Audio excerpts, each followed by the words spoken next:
brought to you by Palvi Agrico. आता शेतीसाठी जे काही लागणार ते घरपोच मिळणार, तेही मोबाईलच्या एका क्लिकवर। 1600 कोटी रुपए हिम्मत की कीमत नहीं, गद्दारी की कीमत है ही। हिम्मत की कीमत नहीं है, ही कीमत कसली है? हे बक्षीस आहे। जे बक्षीस पूर्वी निजाम द्यायचे गद्दारी केली तर। इथं आता हिम्मत की किंमत आणि गद्दारीवर विषय झाला। मिठी नदीमधल्या गाळामधलं पैसे खाणे ही गद्दारी आहे। दिनू मोरियाच्या भावाला सँटनो मोरियाला टेंडर देणं ही गद्दारी आहे। जो नाईट बार चालवतो त्या केतन कदमला काम देणं ही गद्दारी आहे। एका बरोबर मतं मागायची आणि दुसऱ्याबरोबर जाऊन बसायची ही गद्दारी आहे। मुंबई महानगरपालिकेचं दायित्व काही लाख कोटीमध्ये गेलेलं आहे। म्हणजे मुंबई महानगरपालिकेला द्यायला आता पैसे नाही आहेत। तिसऱ्या बाजूला या गेल्या 3 वर्षामध्ये आमदार खासदारांना सत्ताधारी आमदार खासदारांना 1600 कोटी रुपये दिले।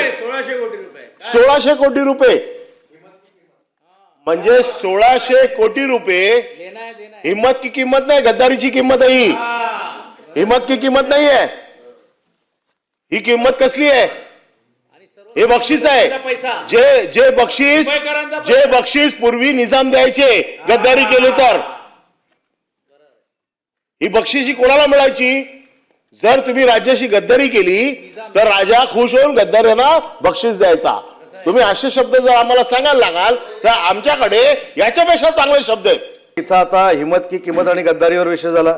मिठी नदीमधल्या गाळामधलं पैसे खाणे ही गद्दारी आहे। दिनू मोरियाच्या भावाला सँटनो मोरियाला टेंडर देणं ही गद्दारी आहे। जो नाईट बार चालवतो त्या केतन कदमला काम देणं ही गद्दारी आहे। याच्यावर मला बोलायचं नव्हतं। एखादी गोष्ट गद्दारी कशामध्ये आहे?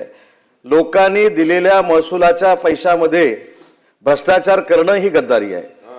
करोनामध्ये खिचडीमध्ये भ्रष्टाचार करणं ही गद्दारी आहे। 400 ग्रॅमची खिचडी देतो म्हणून सांगून 250 ग्रॅमची खिचडी देणं ही गद्दारी आहे।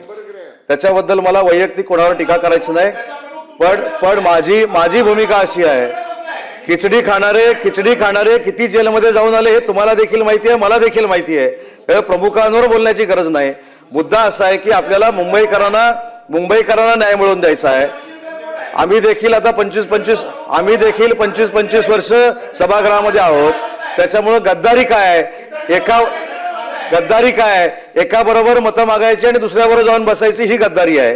ही मतदारांबरोबरची गद्दारी आहे। त्याच्यामुळे गद्दारी हा विषय खरं इथे चर्चेला यायला नाही पाहिजे होता। जे काही लोक चेष्टा सचिन भाऊ हे बघा,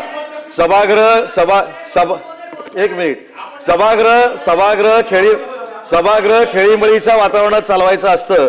म्हणून जर मी हिम्मत की किंमत म्हटली असेल तर एवढं झोंबायचं कोणालाही गरज नव्हती।